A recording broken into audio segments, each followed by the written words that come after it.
You about Express Suns Rooms of Columbia. Spurs up.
It's time for Inside the Gamecocks, the show with Phil Mullinax and J.C. Sherbert. So, how many of you would say you speak English fairly well, but with some difficulty?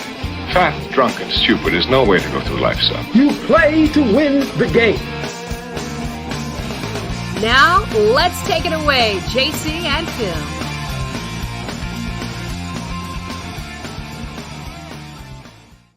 It's Inside the Gamecocks, the show. Phil Mullinax, J.C. Morning. Sherbert here with you. Morning. It's Monday. Hope everybody's doing well out there in Gamecock land. Kind of the weekend was sort of a microcosm of how things have been going around here. I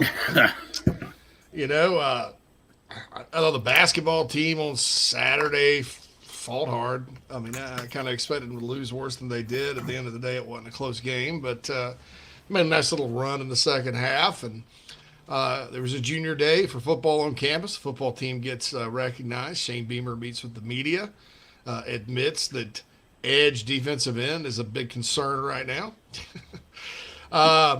So we roll on into Sunday. Kam Pringle, number one offensive tackle in the country for 2024, commits to South Carolina. That's a big deal. And then, nobody had time to celebrate because it turns around. Trajan Jeffcoat commits to Arkansas after obviously couldn't get into USC. So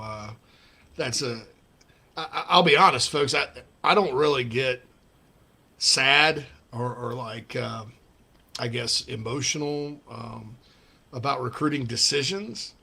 But this thing bothers me because I think it's beyond football. I think it's about fairness. I think it's about where our world is these days. I think it's about the fact that many people who should know better, who are highly educated, have decided that facts are optional and that feelings are defining reality. And dang it, I wish that were true because I feel like the Gamecocks should win the national championship every year. It doesn't make it true. That's right. I feel like I should have a six-pack of abs and actually win the Coach O hard body contest or win the summer. J.C. Sherbert, six-pack of abs, 2-time defending champion. Coach O actually does have a six-pack. I think for his age, man, that dude looks good. Yeah. He's got that barrel one, too. Yeah, that big one. I was out there running around seeing what I can scrounge up down here, Dustin. Anyway, I feel like, life should never have any problems and that everything should be beautiful and happy and everybody should get along. I feel like there shouldn't be war or famine or disease. But that's not reality. That's fact-free living. And if too many people start living that way, and there are a lot of people out there, especially in the world of academics, that have elected to do this, even in science, even like science, which is supposed to be based on facts, math, whatever, then our whole world's going to crap. We're going to be a big, gigantic cult. I watched this. I can't believe it. The TV was on in the middle of the night the other night, and I happened to wake up. We had left it on Showtime because Independence Day was on, and that's my favorite movie to sleep to.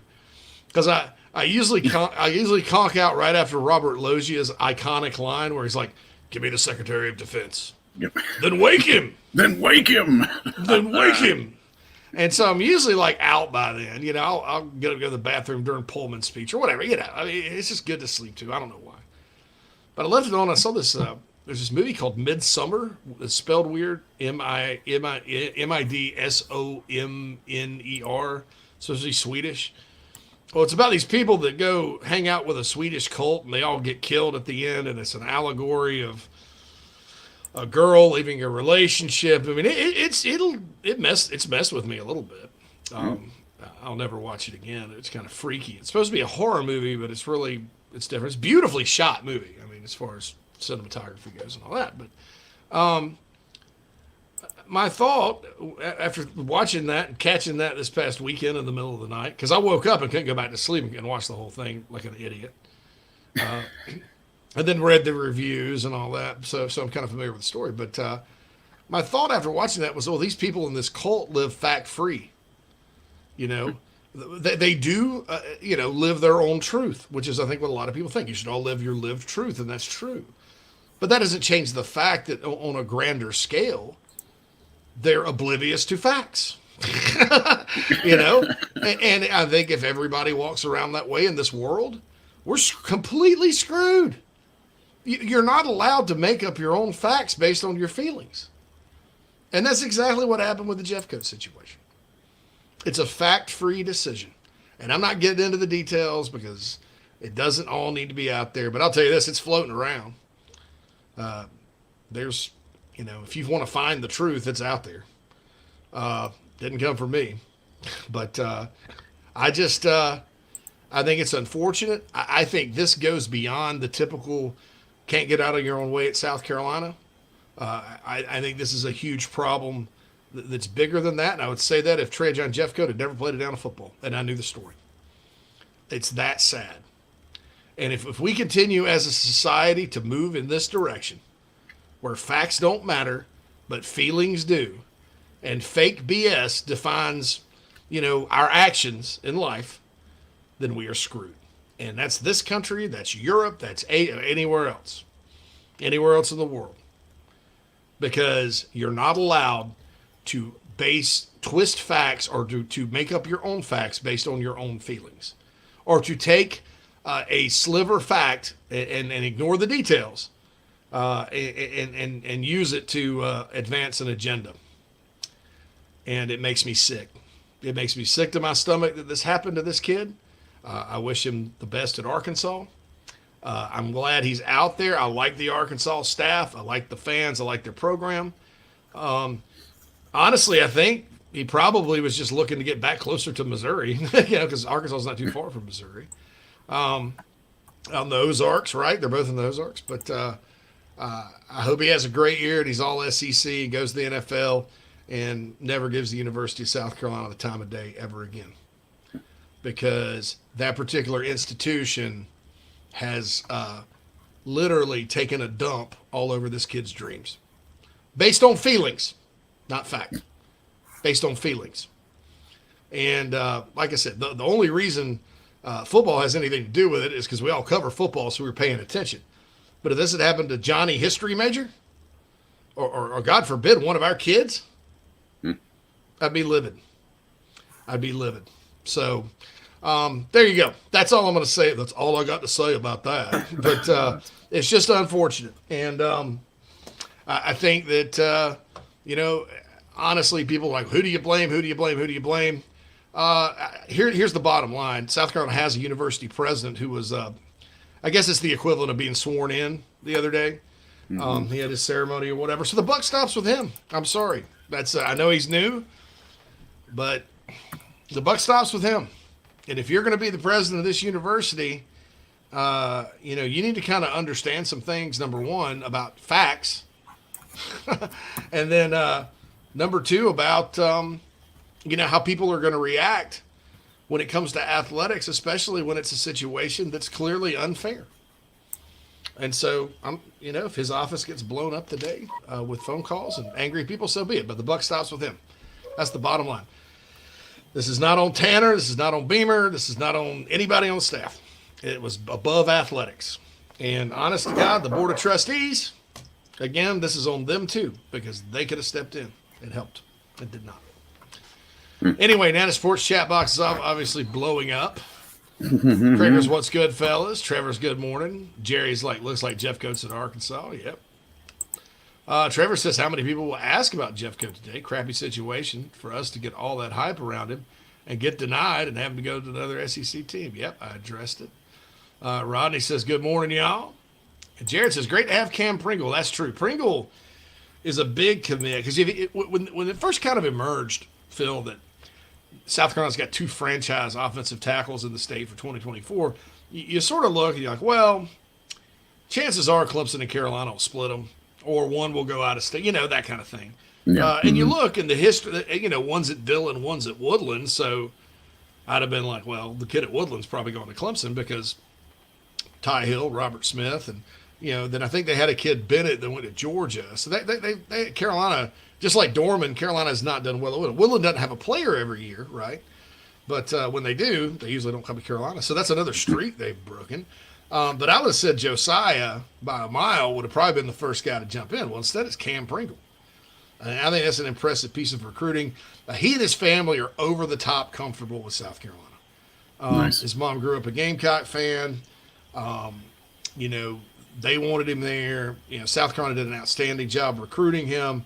I think getting him in the boat, and kind of what he said during his press conference, he's an all-in kind of guy. So I kind of feel confident he'll stick. Of course, it's about a year away before he signs, so never say never, and he's awfully good. But Lonnie Teasley did a great job recruiting this kid. Shane Beamer, I think he was one Beamer got in the helicopter to go see a couple of years last year. So great job by the staff getting this kid in early, because the longer it goes with a franchise guy like this, the more your Ohio States and Georgias and Alabamas and Clemsons of the world will, continue to make their case. I think this at least holds it off a little bit. Krager says 2024 class can be special, especially if Mazio can bring Franks and Thompson comes on board. Yeah, I think Thompson's probably considered a heavy lean. Mazio keeps visiting all these places and stuff, and we'll see what happens with him. Carolina still feels awfully good. And then, Krager, there's 2 commitments coming up this week that could go the Gamecocks' way. Tomorrow, 4-star tight end Michael Smith, not Robert Smith from The Cure. Michael Smith. Michael Smith is Michael Sipe from REM and Robert Smith's love child, right? I'm not sad anymore, but I'm not a shiny, happy person either. Everybody hurts. Everybody hurts. Everybody hurts. But Michael Smith, obviously a huge offer list, Savannah Calvary Day, 6'4", 225, 235, I think. A stud, really. Kind of reminds me of Dwayne Allen a little bit. Guy used to play for Clemson, stuck in the NFL for a long time. And then on Friday, Wendell Gregory, which sounds like the president of Wimbledon, that name. Wendell. Wendell Gregory. Wendell Gregory. Wendell Gregory, president of Wimbledon. For Marietta Walton, I mean, this guy's kind of a monster. 6'4", 220-pound linebacker. Has grown, was like 185. Is one of those big frame guys that keeps growing. I hate to make this comparison because the kid didn't work out at South Carolina really well at all. He's just one of those guys that got there, had all the physical tools, but couldn't put it together, and probably just didn't want to play at this level. Dakota Walker, if you guys remember, 18 years ago, Spurrier's first class, 05. He's from New Jersey. Carolina won a big battle for him. And I think with Florida or somebody. But he came and never did much, but he's kind of this Wendell Gregory's kind of this big, long, lengthy 6'4" linebacker type that I think will be pretty good. And those guys both have extensive offer lists, so they're talking about committing this week. There was a 2023 welcome home. I feel like that's Elijah Caldwell. I don't know for sure, but the kid from Northwestern who that may be a sneaky good pickup at receiver, Elijah Caldwell. I think Rock Hill guys sometimes pan out more than they don't. Jeff Fowler's like, well, poop. Chris says, what time is the riot? Jeff Fowler's like January 7th. 76 says, Jeffcoat thing blows, but getting Pringle on board was a huge win. Kid is a monster and only his junior year. John says, way more focused on the 3-4 years of Kam than one of Jeffcoat, because really, what else can we do? Going to be a huge week for recruiting regardless. Jeff Fowler says, was this Muschamp's fault? No. C. Payne says, good morning, clowns. Garrett says, I know recruiting services have their ways of ranking, but it's crazy that Pringle can be number one in this position in country and not be a 5-star. Yeah. And it's 24/7 Sports that has him lower than everybody else for whatever reason. But I think, like, numerically, they're sort of like still on the low end for 2024, and they'll boost everybody up. Because what they do, they like, in other words, they do these early rankings, and you may have a number one guy, but he's only a 91 instead of a 5. And that's kind of how they do it. I think he's going to go up. I mean, I can't remember a year. I have to go back and look because people ask me where the number one offensive tackle in the country was not a 5-star. That's a high position value. I mean, a high value position. So it would be unprecedented if the number one tackle in the country was not a 5. Quite frankly, I think Josiah Thompson and Kam Pringle could be in the discussion for that. And but I say that with the caveat that I've not watched everyone else. And so, and I always kind of, because I could go through and watch them objectively and probably, I may have a different opinion, but right now, I mean, I don't know how you draw them up any better than those guys. Clint says, I think Elijah Davis needs to play DN if at all possible. I think they need to figure that out. I mean, what's the answer, Phil? Do you run more 3-man front?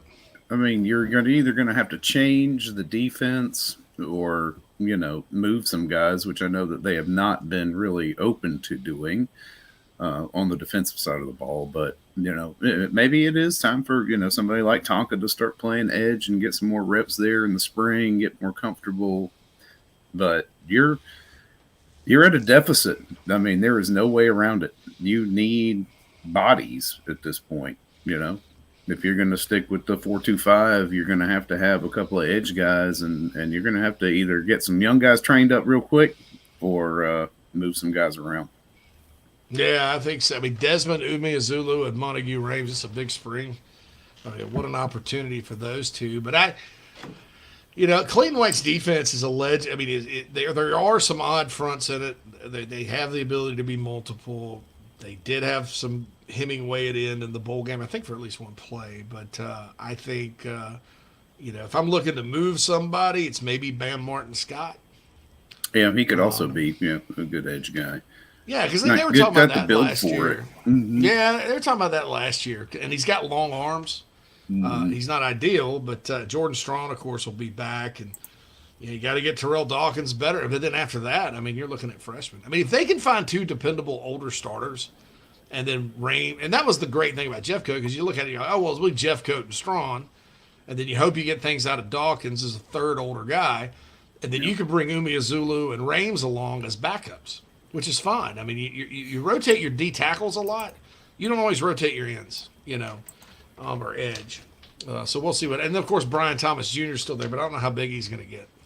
So we'll see what happens there. And then Elijah Davis, if he is indeed 262, I could see him playing end. If he's 305, no. But because there's a lot of talk about like what exactly his height and weight is. So that's the deal there. Joey says, and Clint mentions about Jeffcoat. He's like, it's embarrassing, totally avoidable.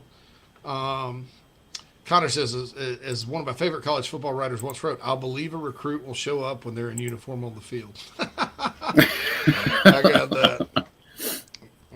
that. Joey says, saw that Harbor posted he's in Boulder. Is Coach Prime making a push? Yes. Don't know how serious it'll be. but we'll see sort of what happens there. All right, we gotta take a first break. Yeah. Keith coming in today? Is that right? I sent him the link, so he should be in here at noon. Yep. Mm-hmm. All right, cool. So Keith Allsep will have a lot of thoughts at the top of the hour, but we'll take a break first right here on the show on a Monday. We'll be back after these messages. Golfers and wannabe golfers, former Gamecock golfer Meredith Taylor is now a full-time golf instructor in the Midlands of South Carolina. In-person golf lessons are held at the Country Club of Lexington. Half-hour, hour, on course 9 or 18 holes. And if you're outside of South Carolina, Meredith conducts virtual lessons. Just send in your golf swing for analysis. Gift cards are available for in-person 1-hour lessons. Connect on Twitter at Mayor Taylor and find her online at McKellarEnterprises.org. Her email is on the website. Schedule your next lesson today with Meredith Taylor, former Gamecock golfer. Gamecock Nation, do you need a place to stay for the big game? Many hotel booking engines keep all the commissions, but at Fan Plans, you support inside the Gamecocks, still earn your hotel loyalty points, and you receive an email with direct confirmation from the hotel. Whether you are visiting Columbia to cheer on Carolina or hitting the road to follow the team, get in the stands with Fan Plans. This is Coach O. Now back to the show. Go Tigers. In the soul.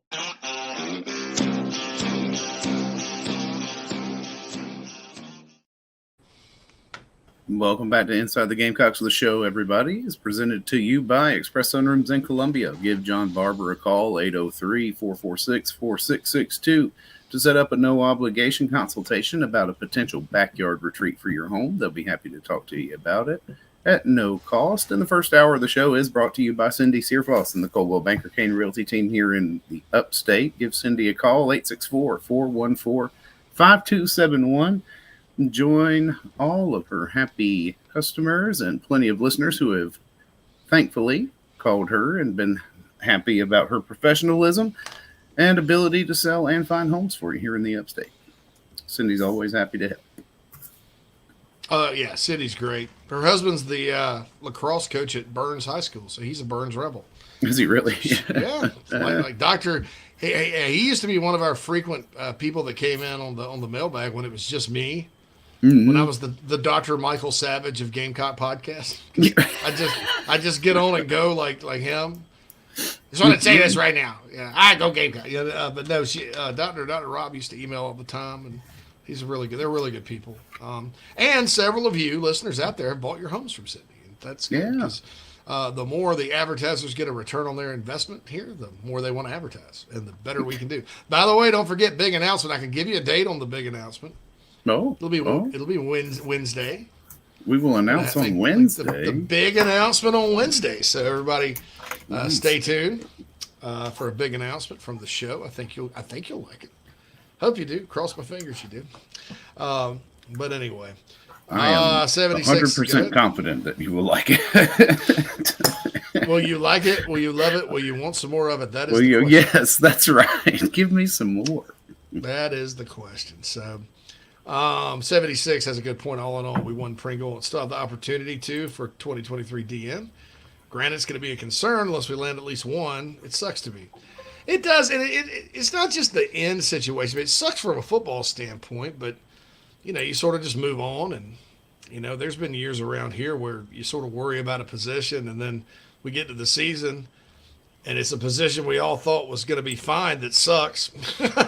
and the position, like safety, Beamer's first year, it was like, wow, there's no safeties. Well, guess what? Safeties were fine. Jalen Foster was an All-American. It was the offensive line that had 5 returning starters that was not good all of a sudden. So I remember Spurrier era in 06. I think the Gamecocks had 3 corners, 4 maybe, that could play at all. One was Captain Munnerlin, a true freshman. One was Carlos Thomas, a converted receiver. And then I think Fred Bennett was there, but he was hurt most of the year. And that's when Fred Bennett went out, everybody's like, oh, they're going to be terrible. And then Stoney Woodson, who kind of played safety too. So you had that hardy bunch back there, and heck, they held up pretty well. Ron Cooper coached them up. They held up pretty well. And then I'll never forget 09 because think back to 09, folks. What if Steven Garcia had gotten hurt at quarterback that year? You guys realize it would have been a rotation of Reed McCullum and Aramis Hillary Who? in 09. Yeah, Yeah. exactly. Because Connor came in the next year and was automatically number 2. So it would have been, that would have been pretty. Katie barred the door for that year. I had that happen. So it happens. Krager's right. There's only 32 5-stars. Jeff Fowler says, great post about where we are as a society. Rewriting history comment was spot on. Yeah, I mean, I'm a history guy, and I understand there's certain interpretations about history out there that were not or are not accurate that maybe people should take a look at, but you're not entitled to your own facts. And you're not entitled, historically, present, whatever, to make up rules based on your feelings. Okay? Get real. Toughen up. Zach says highly educated seems to be brainwashed a lot of times nowadays. Yeah, in some cases, absolutely. Brian says, JC and Phil, how are you guys at setting the edge? Asking for a friend. I think my back would break in 3 places. Yeah, I'm long, but gonna need some conditioning.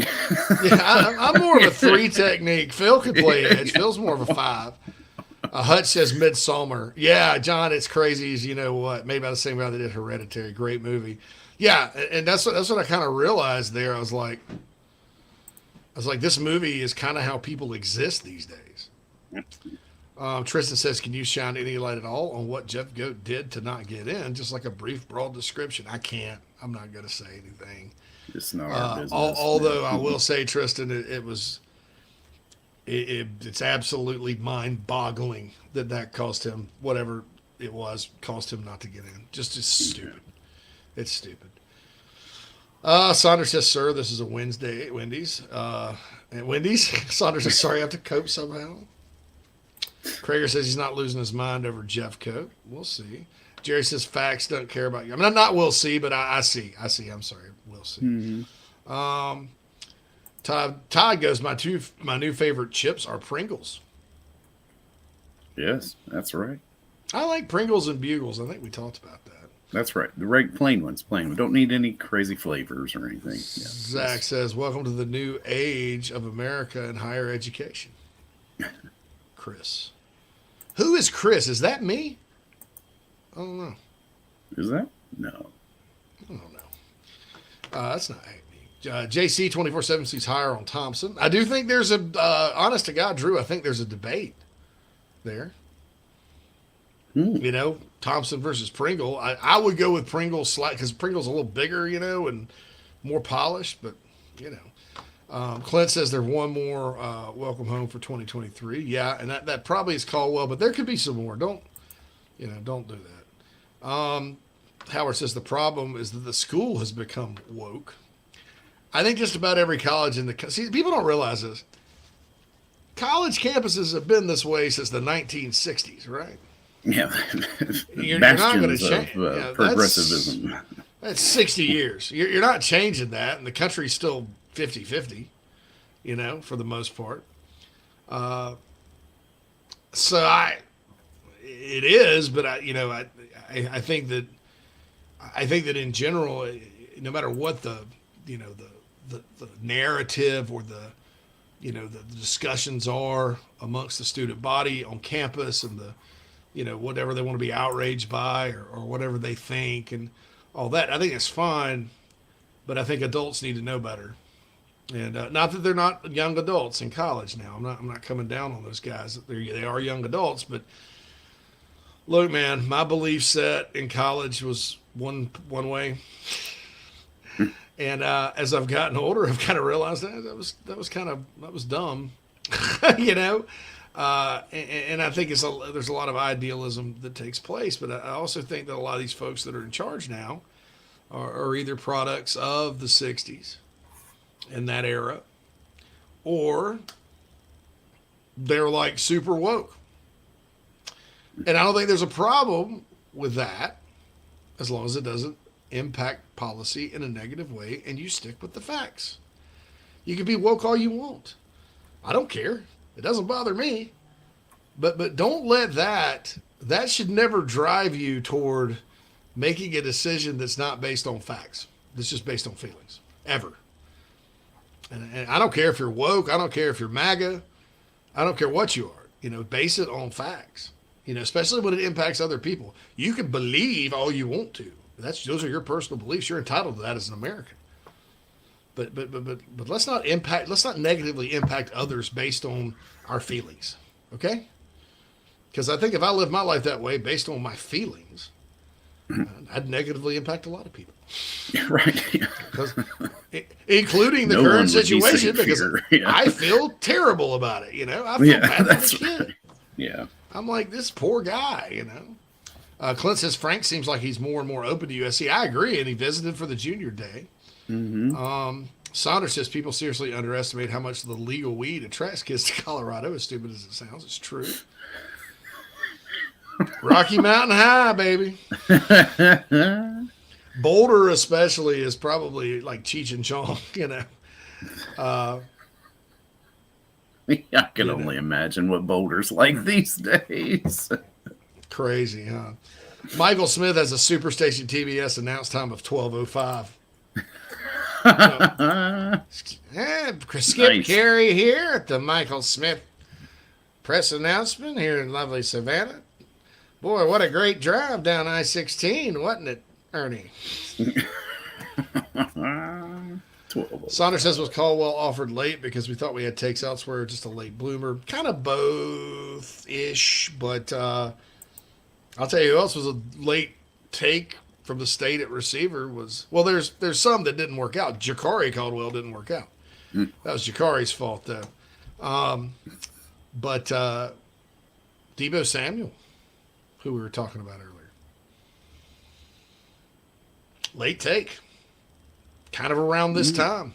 I remember when Steve Spurrier Jr. decided to take him. I think he told somebody, I'm going to take Tyshawn Samuel. Who was Tyshawn? Well, that's what we called him back then. Now, nobody, I went to Shrine Bowl and was like, my God, this kid's good. Mr. Eco Priest says, pumped about the O-line. Ball. Yeah, Ball's an Under Armour All-American. Big Tree, 4-star guy from Maryland. Marquis Anderson, 4-star guy. I think he's top O-lineman in the state. Pringle, elite. Thompson, elite. Don't forget about Jatavius Shivers either. He says, I can't wait until we can do what Notre Dame did to us, lean on them and tire them out. Yeah, be careful about that, though, because the SEC... They've seen it before. Even the best offensive lines in this league, man, have bad days. So, just a reminder: Stetson Bennett did throw for 4,000 yards this past year, and that was an elite line. Heard someone on the Clemson board said Kam Pringle said he's going to flip to Tavoy Fegan. I don't know about that. I don't pay much attention to what goes on that board. Big Slam Genesis are always something preventing us from having nice things. Yeah, cue the Taylor Swift, right? And it's been such a while since the influence of the university outside of the athletic department has had a negative impact on a player. So it just stings as much, because it's like, man, you felt like that was behind you, right? It's like maybe the university is going to get out of its way when it comes to the athletics department and not. I don't know. I don't want to say too much, but not, just put a microscope onto something and just react without, thoughtful It's terribly consideration. unfortunate. Yeah. It's terribly unfortunate, Phil. That's my thing. It's just, I'm like, I'm heartbroken for this kid. Yeah, This kid is a victim, okay? People can say what they want. This kid is a victim. I know his dream was to play at South Carolina too, And it's not like it was academic. He's an honors kid, Yeah. The academic admissions department sometimes gums things up or whatever. Yeah. But look, they got him in. He was in the student directory. It was done. I know. Yep. It was done. Anyone got the press? All right. Brian says, when I order at Taco Bell in the kiosk, I've been putting my name in as Trojan, so I feel cool. Trajan, so I feel cool. But I don't think the staff buys it by the way they look at me. Probably not. No, probably not. Anyone got the president's email? Think we should all send a welcoming message. Phil could probably effort that. Yeah, you know what? I had that pulled up here.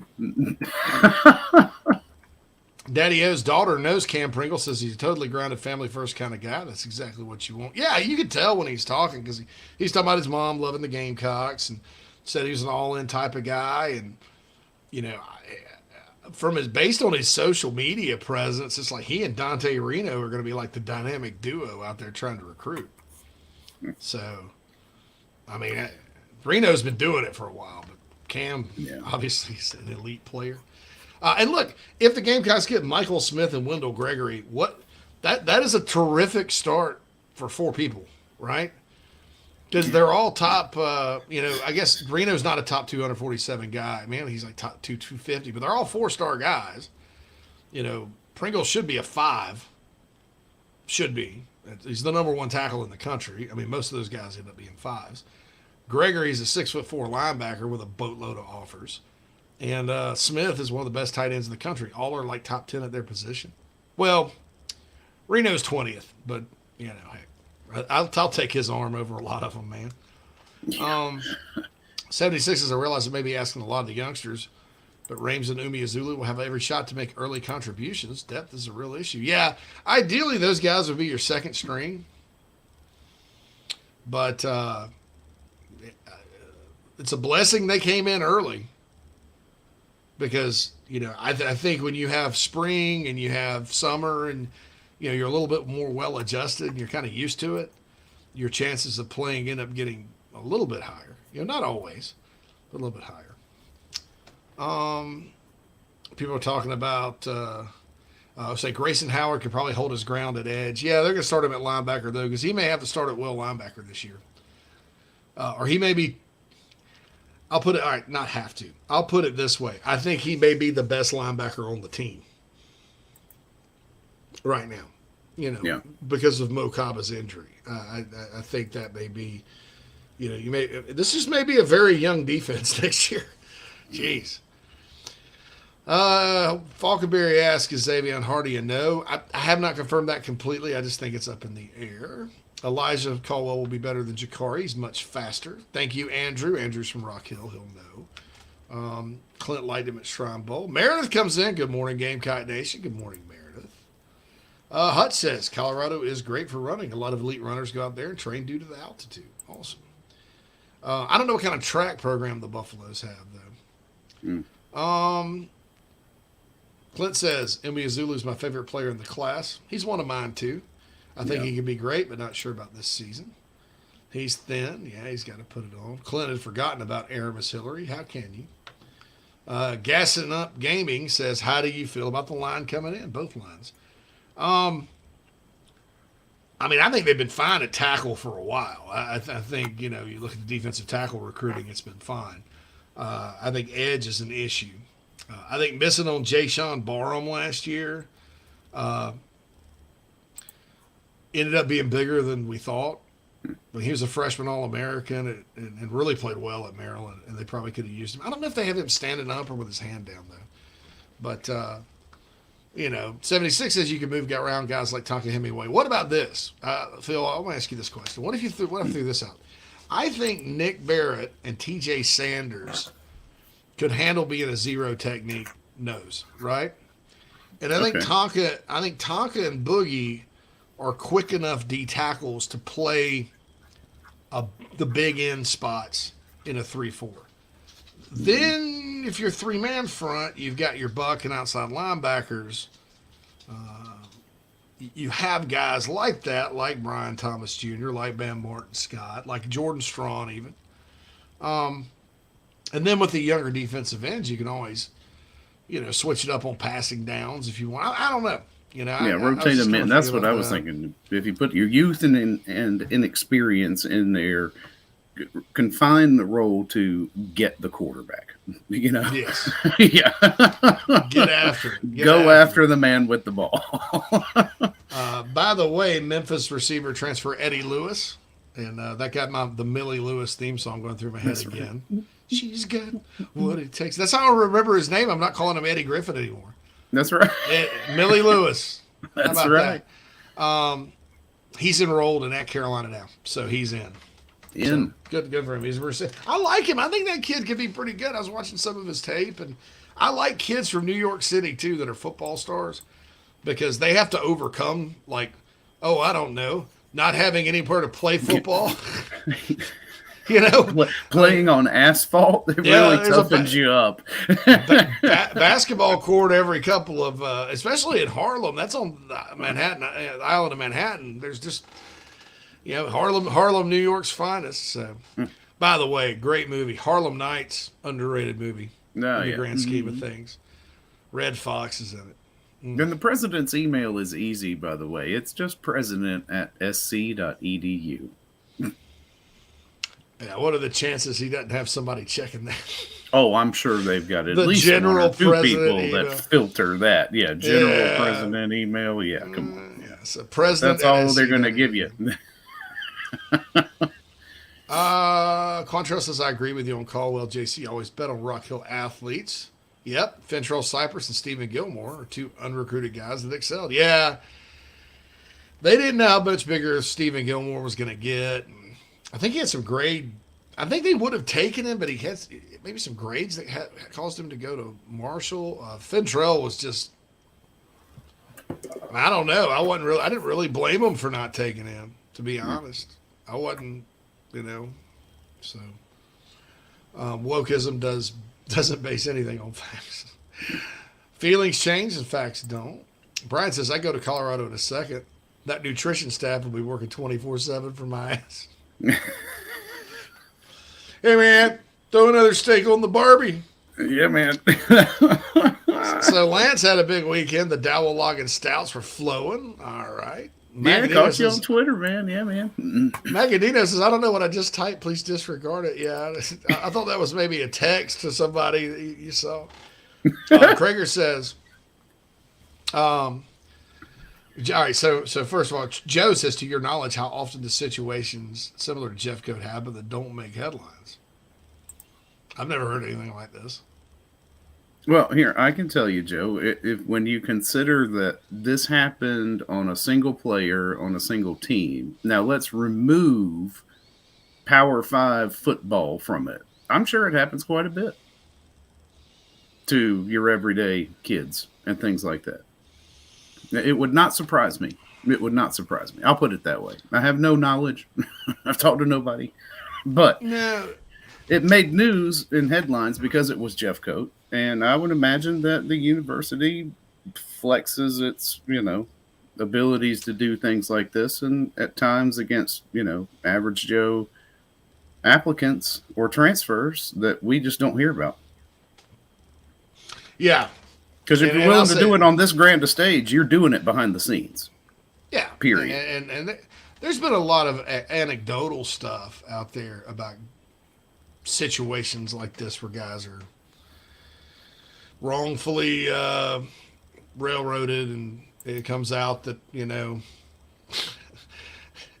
was a fact-free accusation, if you will. Hell, Rolling Stone magazine wrote an entire article about it. At Virginia, I don't think they bulldozed the fraternity house, but I think they were talking about it like it was like Jenny Gump's house from Forrest Gump. Nothing happened.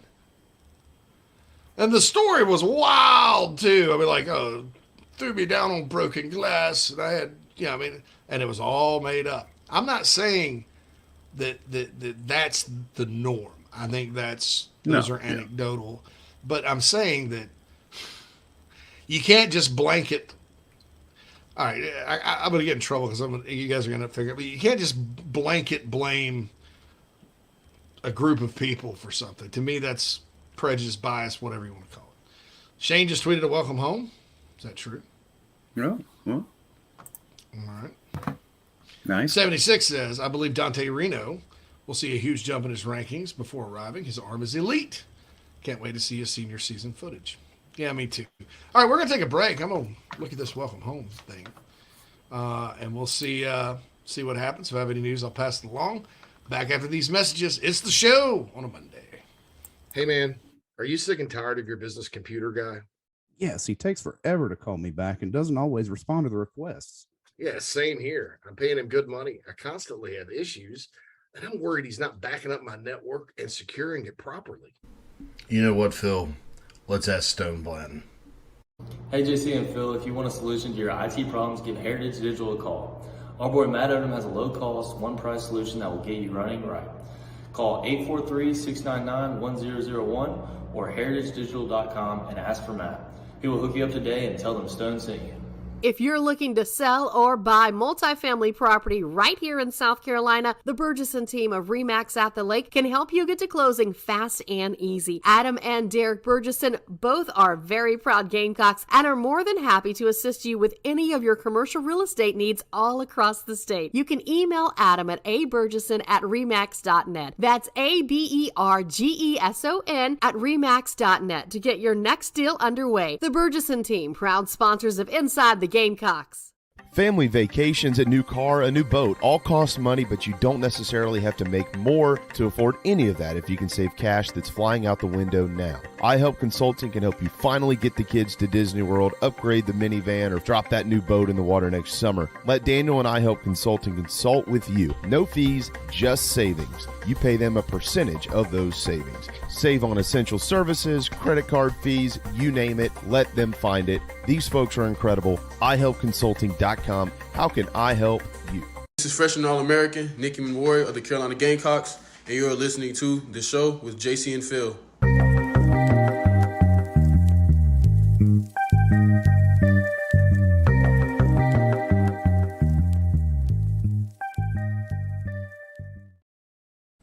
Welcome back to Inside the Gamecocks, the show.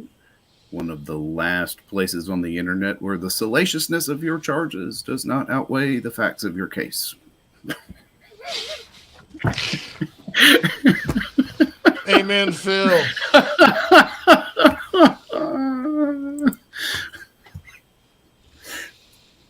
That was classic. All right, so there's no welcome home, Marcus, but I think I know what happened. Twitter, I'd love to go back to the old Twitter where it just kind of goes in order, where it comes out. Because I got on there the other day and I didn't look at the timestamp and I thought there was a welcome home too. Luckily, I wasn't doing the show because I would have gone, blah, blah, welcome home, and there wasn't. That's okay, unless he deleted it. But thanks, Marcus. We appreciate you doing that. Howard says the one who made the decision on Jeffcoat were Clemson graduates. I heard Clemson graduates do work at the school. No, it's not. But they do sit on the board. Yeah. Yeah. Not a Clemson graduate. Quantrell's not worried about Edge. He says the portal post-spring will help a lot. Yeah, there is another opportunity to take some good players. Yeah, I think they'll add one or two. I just don't know how good they'll be. That's a big problem too, and that's why Jeffcoat was kind of important because you can ask around like, okay, so last year there just weren't a lot of offensive linemen in the portal at all that were quality, and the few they had were gobbled up. This year there's not a lot of quality edge. There's some names in there that are kind of like they can't play. They're not very good. They're just big names out of high school. So we'll see. But yeah, I mean, like the kid from Coastal ended up going to Michigan. That's and that kid's good, but he's not. I don't know. So that's kind of what they're dealing with right now. Brian, don't forget when Keith gets on. Brian wants to know if Boston's coming back next year. Ooh. So yeah, let's be sure to ask Keith that because I have no idea. JC was referring to the bogus Rolling Stone article about UVA. Just got here. But if you're talking about the UNC accusations against the lacrosse team, that chick ended up going to prison for unaliving her boyfriend. Yeah. That was Duke. It was Duke, actually. The Duke lacrosse team. Lacrosse scandal, yeah. And that was a while back. And that was kind of the first deal of all this. But, yeah, man, I mean, it's just, fact-free. And the bottom line is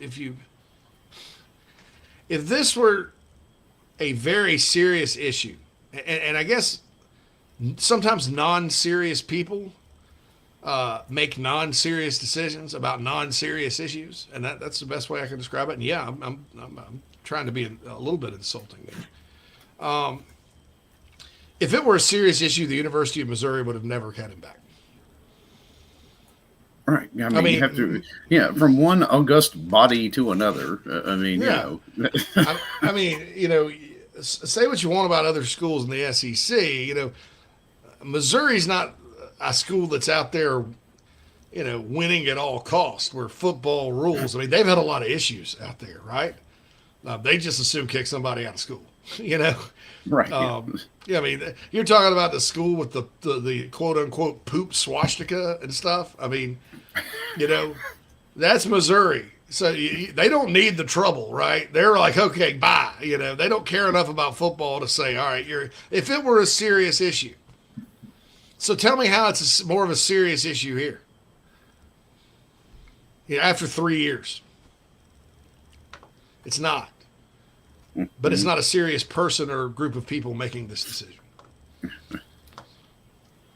Lance was scrolling on Twitter because Marcus said there was a welcome home. That will lock us lattes. Clint says out happy he's at Arkansas. Yeah, Jeffcoat's out. JC, Clemson graduates on the board of trustees. JC, seems like you need to do a 30-minute solo pod on how this is possible. I need to look that up. I think there were maybe one or two, but I haven't gone through everybody's bio, but I'll say this, that the people that have been problematic on the board of trustees aren't Clemson grads. They aren't the ones. Yeah, they're not the ones there. So, but the Thad Westbrook's now the chair. Say what you want about Thad. He's pretty athletics friendly and all that. I know that group of them right there, the Caslin posse or whatever is not the most popular group on the planet. But I think he's actually. We hadn't heard much about the BOT lately, right? So Nope. That's a good thing. We hadn't heard much about him, so that's a good thing. Krager says Boston's the number one pick. She's not coming back. Man, she makes a lot of NIL money though, so financially she may make more coming back. But I agree. Yeah, different set of circumstances for the W than it is the NBA. Yeah, NBA she'd have been gone. Oh yeah, please, yeah, you're done. Yeah, yeah. If the money in the W were the same as the NBA, then she'd be gone. So that's the deal there. But so that's the thing. But Eddie Lewis, I think you watch that kid. He may be pretty good. I mean, I think he did some nice things on film. There's some things I like about him better than I liked about Corey Rucker. His production isn't as high as Corey's was at Arkansas State, but it's I think it's a pretty good pickup, and it's yet another state in the union that Carolina can kind of cross off on their roster. I don't think they have anybody from New York. So you got New York, you got New Jersey now, you got PA, Delaware, Maryland, DC, Virginia. I mean, I think once Dante Reno gets, if you count Dante Reno as Connecticut, I think because I always say South Carolina's recruiting territory is Miami to Maine, right? Right. Just go up and down 95, and you can get enough players, and you got to work west too, and go to Georgia and stuff like that. But so I think if you counted Reno in this bunch, and I know he's not there yet, you'd have every state from Miami to Maine, except like Maine itself. And Reno's from Massachusetts, but goes to school in Connecticut. So can we count that twice?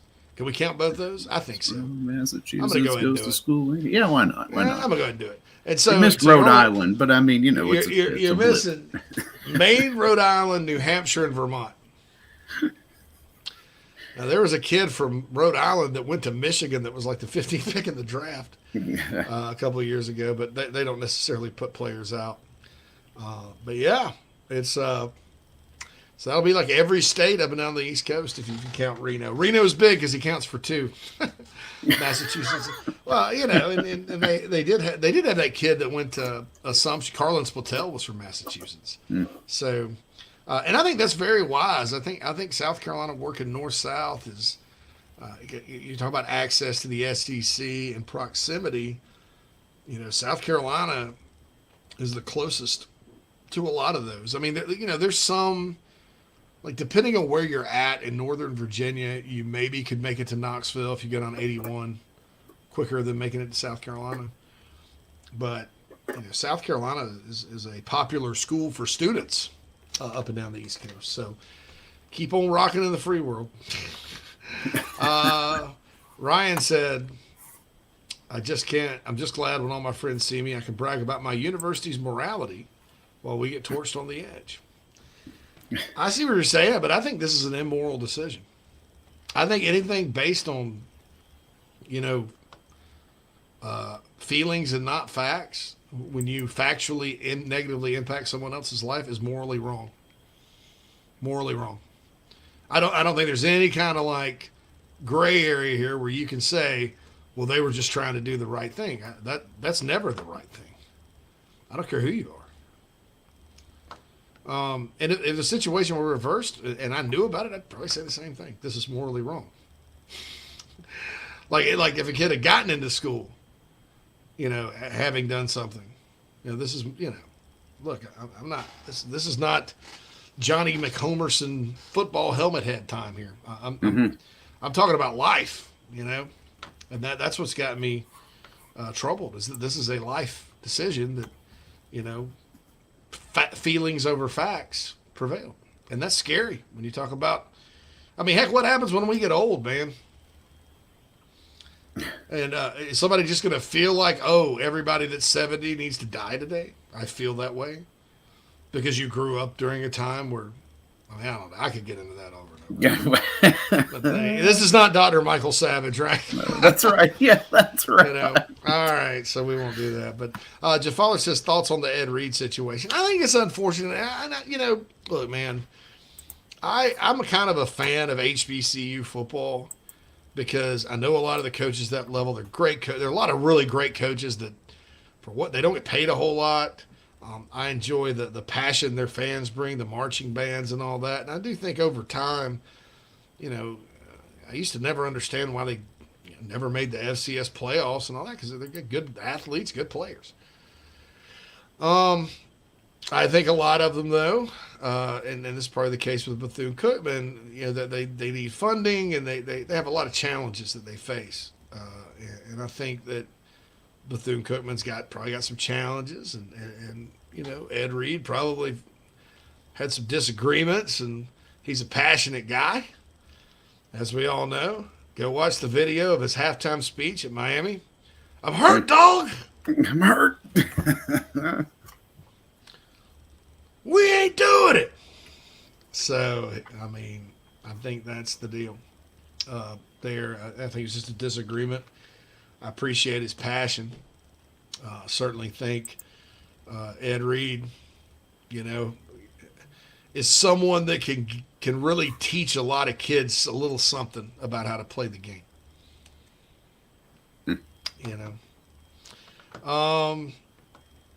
Quattro said Ed was right about a lot of his stuff, but damn, man, keep it in house. I get you. Quantrill said, hell, Carolina should post a satellite campus in the heart of Baltimore at this point with all the recruiting. USC Baltimore has a nice ring to it. South Carolina satellite campus. Like Michael. By the way, on our Instagram the other night, somebody that helps me with Instagram noticed Mike Loxley was wearing a Jumpman outfit at the Eagles game. And I thought they were Mr. Under Armour school, right? So we were sure to point that out. Emacio says Nick Harvey went to Colorado for a visit. Any concerns? I don't know, man. I don't know that Carolina's the leader, so I don't know about concerns. Like, Carolina was going to get him if it weren't for those damn kids. No, if it weren't for Colorado. Is it a concern? Could he end up there? Look, Deion Sanders doing a great job recruiting. If he's going to play tight end, I think Tim Brewster's the tight ends coach, and Tim can certainly recruit. Is he going to go run track there? What's the academic situation like at Colorado? Those are all the things, NIL, those are all the things that are important. Macadino says, thinks Michigan's the leader. His mom loves the school. He has family there. Yeah. Joey G says a lot of competition for Harbor. Saunders says he thinks it's Michigan. I would probably still give Michigan the edge, but I think South Carolina's right there, and I think they're going to continue to work it, and I don't think that they're out of it right now. And I think that getting guys in like Pringle and getting, closing the deal with Big Tree, and I think the Gamecocks are in great shape for Umeozulu's 2024 teammate Braylon Lee after the visit this past weekend. There's a little news for you. So all that good stuff. Peterson mentions Colorado's a great horticultural school, if you know what I mean.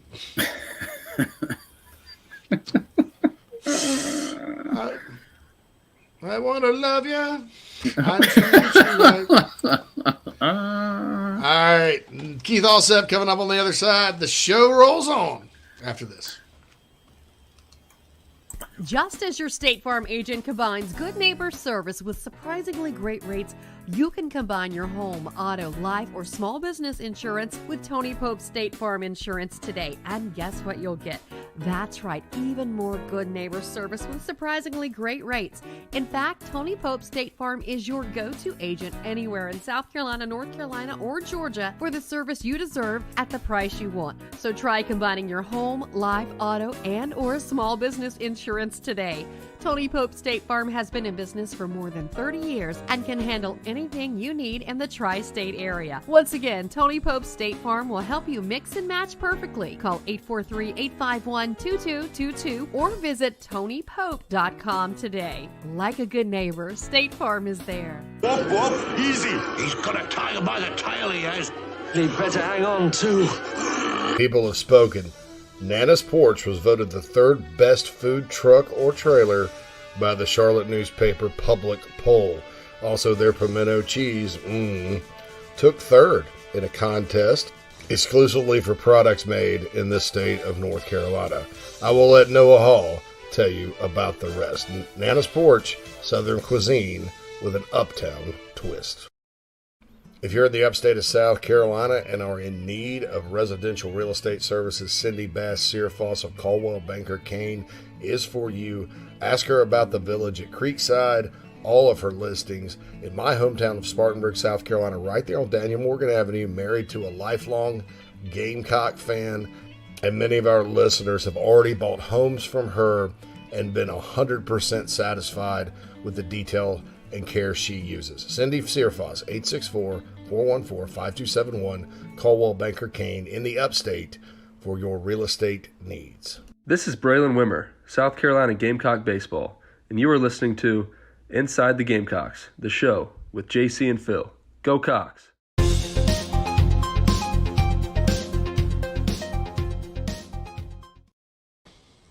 Welcome back to Inside the Gamecocks, the show, everybody. The show is presented to you by Express Sunrooms in Columbia. Give John Barber and his team a call to potentially, or talk to them about potentially enclosing a patio or porch at your home.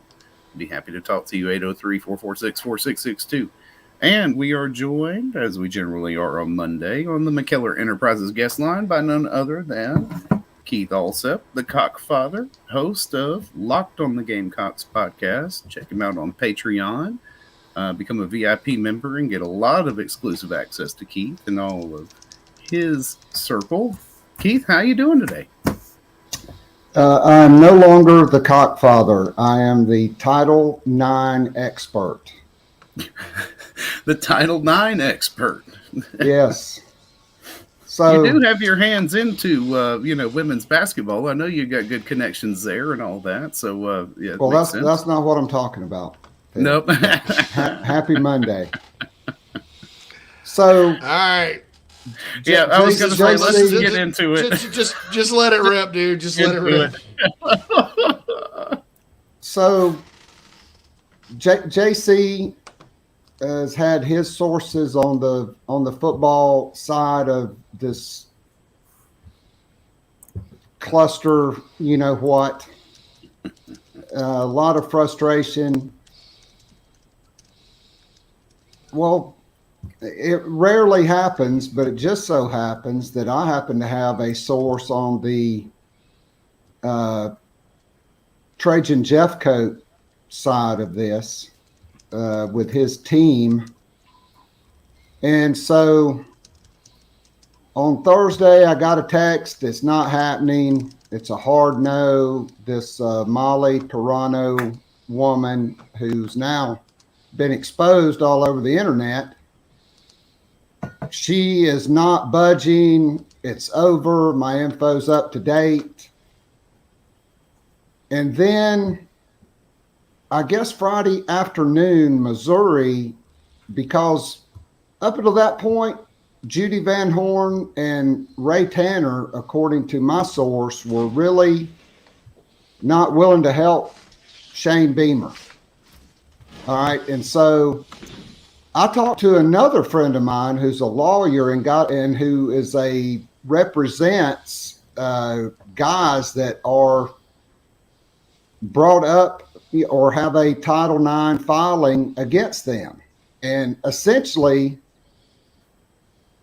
you hope as a college co-ed as a male that you cannot have sex with a co-ed on campus. Like if that happens to you, you'd rather try your luck in criminal court, okay? Like run to the police and say this girl says that you raped her, but you don't think you did, because once you get a Title IX filing, it's essentially like securing a grand jury indictment. Like they have the panel, they have the prosecutor, they give her side, and they read his side, and then it's her side. And I'm a girl dad, okay? I'm not defending any rapists. And I've made my feelings very known on what would happen if somebody did that to my daughter. It'd be national news, because there'd be a lot of carnage, probably me included. But in these Title IX situations is you are guilty, not until you're proven innocent, you're guilty, and that finding follows you for the rest of your career, because you don't get to cross-examine the witnesses. You don't get to put on your own case. They read it. It's he said, she said. Okay, this is the same lady that suspended Jalen Brooks. And let's just say I know all of the details of that, and that was total hogwash. Okay. And so at any rate, Trajan Jeffcoat, I misstated. He was not exonerated. Nobody gets exonerated from a Title IX finding. It's he said, she said, and she's always right, whether you ghosted her, whether you didn't call her back, whether you decided you were not that into her. If her parents have the juice to file a Title IX, you're in trouble. Okay. And it could be like only the second or third sexual encounter of your life, and you could actually like the girl, and people could make fun of her or having sex with a nerd, and she could decide you raped her, and so she's filing a Title IX complaint. It happens.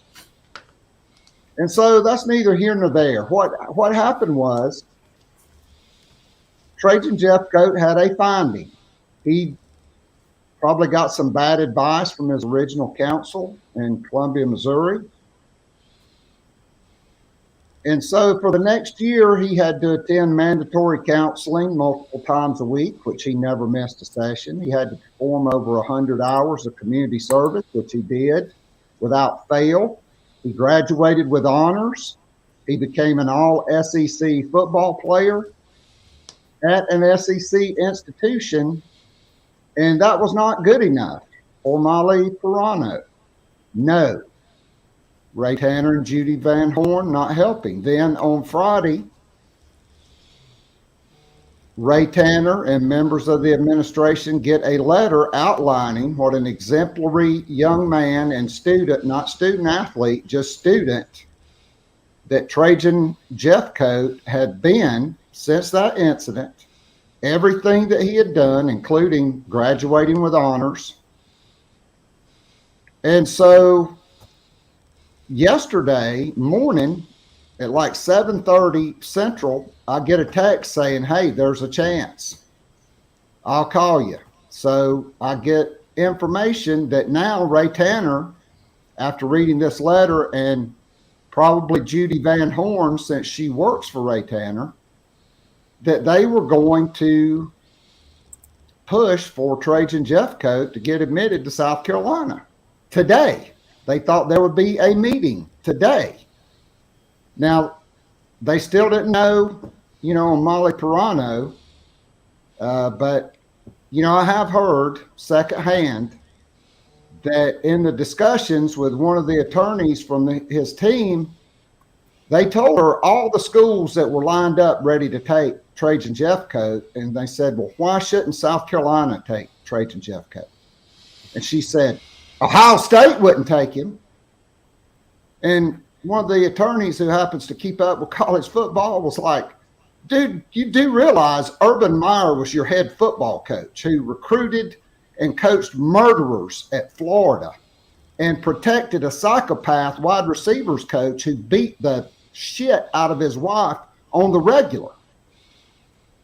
And so to me, it's a holier than thou, and it's a travesty, and it's an immoral decision. I'm with JC. I logged on so I could hear some of your talk before the break.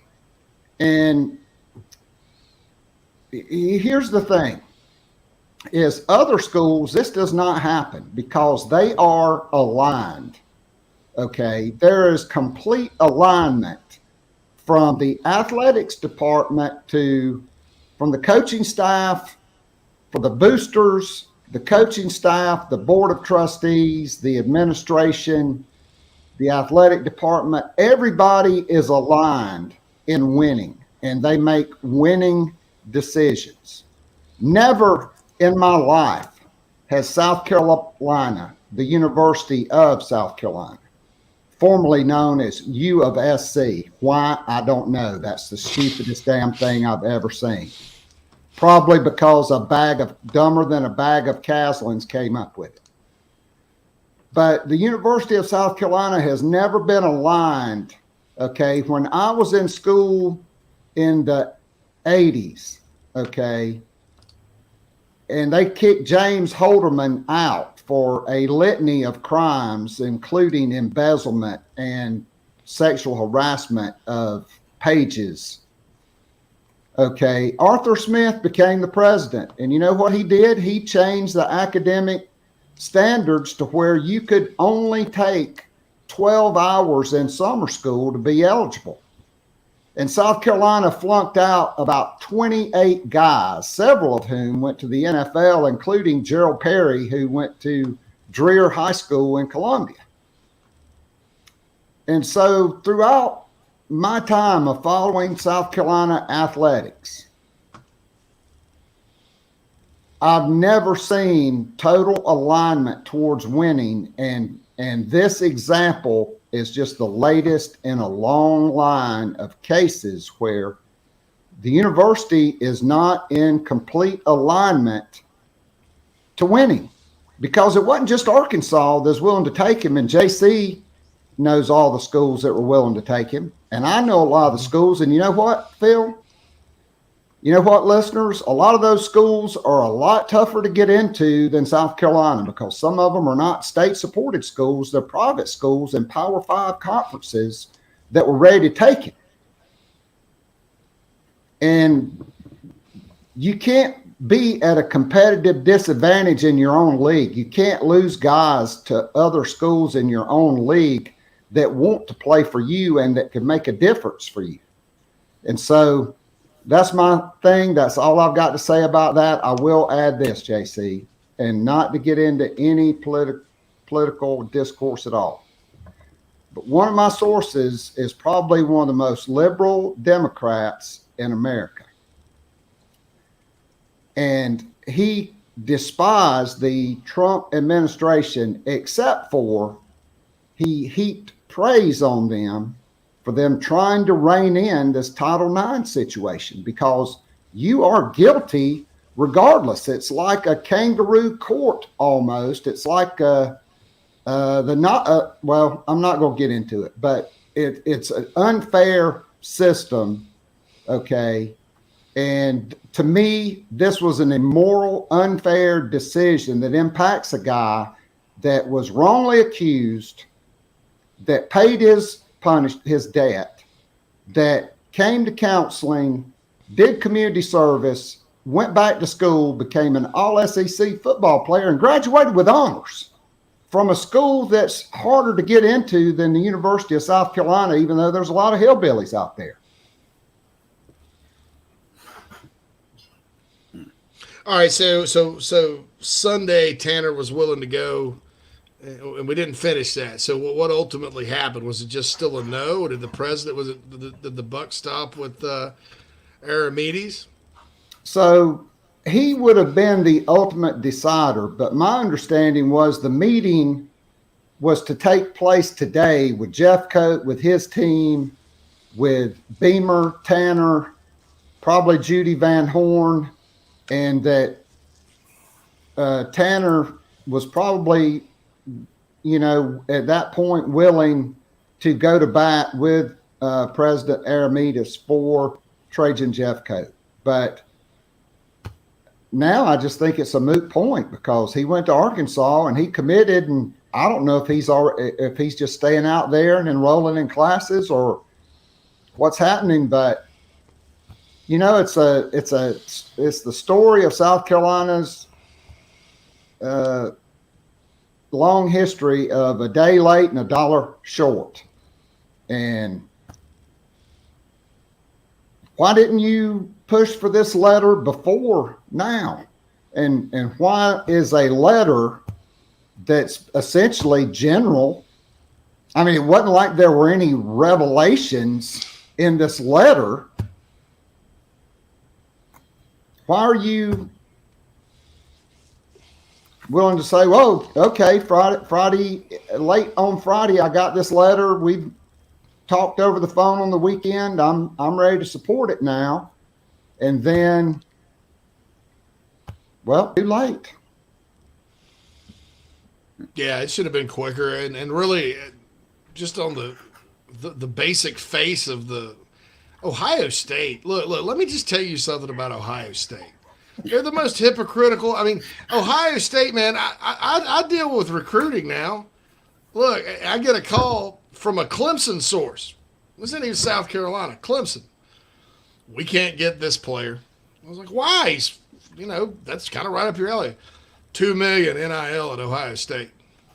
Can't get him. All right, this kid's right up, I'm not going to say who the kid is, but he's from an adjacent state. Type of player Clemson's gotten all the time. From a place, area in the country, Clemson makes a living. The next day, Gene Smith, their hypocritical athletic director, is out there talking about, we got to get this out of recruiting. We got to get this out of pay per play. And guess who's in charge of the collective up there? Who's part of it? Urban Meyer. Who's bored as you know what, who's a competitor, and he's out there playing GM. And corrupt.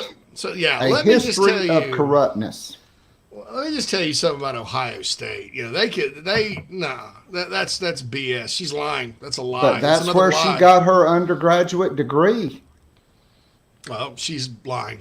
But look, like I said at the beginning, I think people these days live in a fact-free environment, and feelings over facts, and when that kind of thinking gets put in charge of anything, there's going to be some very North Korean type decisions that take place. This is exactly what this reminds me of. North Korea. It's just a wokeness epidemic that is sweeping all college campuses. I mean, basically, college campuses like some on the West Coast and in the Ivy League are declining to have certain speakers on their campus. It's censorship, or they come and pull them off the stage because of the woke liberalism that and I mean, it's just a fact. I mean, I'm already, my daughter's not even 10 yet, and I'm already looking for suitable universities overseas someplace for her to attend to escape the wokeness. Just better not be Europe, man, because Europe's a little bit. They passed this train. This train left that station a long time ago. But yeah, and look, college campuses have always been this way since the '60s, right? They've always been somewhat liberal, but there's always been, like, with decisions, it's usually, like, especially academic decisions, it's been based on fact and not feelings. That's was disgusting. This, and I hate it that the kid is denied his dream, because I know for a fact it was his dream to play here. He grew up here, honors student, has a child, was a father. Okay. And that's not some secret. I mean, he's an older guy. I mean, he's 20-something years old. He's a father, And you're just going to toss him away over some BS that the school, and I'm going to say this right now, knowing this, I'm not getting into the details of the situation, but knowing the situation and kind of who some of the connections were in that situation, that kid would have not been in school at Missouri had it been a huge deal. He would have been out, period. And then knowing all the crap that's happened at Missouri along different lines, I mean, that university really, they weren't going to risk a black eye over somebody that's awful. And they honestly allegedly are less committed to football than South Carolina, allegedly. All right, Keith, so we had a question. Go ahead. Oh, so no, go ahead. Let's get to the questions. It's about we're about to change the subject to women's basketball. So if this is football, all right.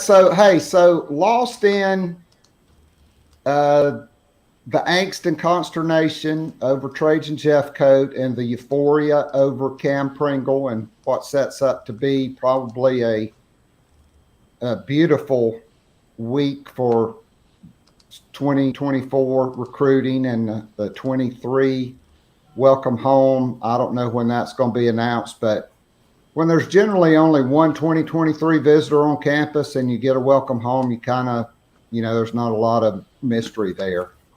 Mm-hmm. But lost in all of the stuff, how about Shane Beamer rolling Mike Peterson right under a moving bus on Saturday during his media interview? Did you catch that? It was kind of a subtle shot, but he was asked a question about edge and defensive end, and he said, well, basically, he was like, the recruiting at that position until Sterling Lucas got here was not good enough. Mike Peterson did lose some guys, man. Now, I mean, and I actually mentioned Jay Sean Barham earlier, as a guy that, Carolina lost him, and you kind of think, well, maybe he's a year away, but boy, he's really good. He's really good. So, and what about the linebacker, the dude at Penn State?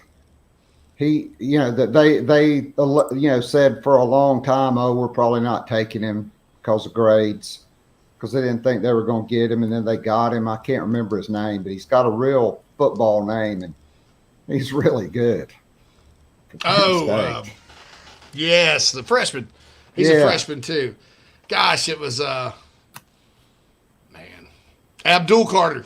Abdul Carter, that's it. Hey, my brain is coming back. That's a linebacker name, you got it there. My brain's coming back. I've been calling Eddie Lewis, Eddie Griffin all week and all that good stuff. So and I got your text yesterday, Keith. Eddie Lewis in the news. Eddie Lewis in the news. Got a new drug. The power of love. That's Keith, it, I got your text yesterday about that, and for those of you who don't know, I do talk to Keith outside of this, and I did want to say the reason I did not call you back and didn't want to hear it was because of what you just did right there. I wanted you to just lay it all out, and I was worried I'd say bits and pieces. So that was amazing, and thank you. All right. Somebody asked earlier, is Aaliyah Boston going to go to the WNBA after this year? What are your thoughts? Yes.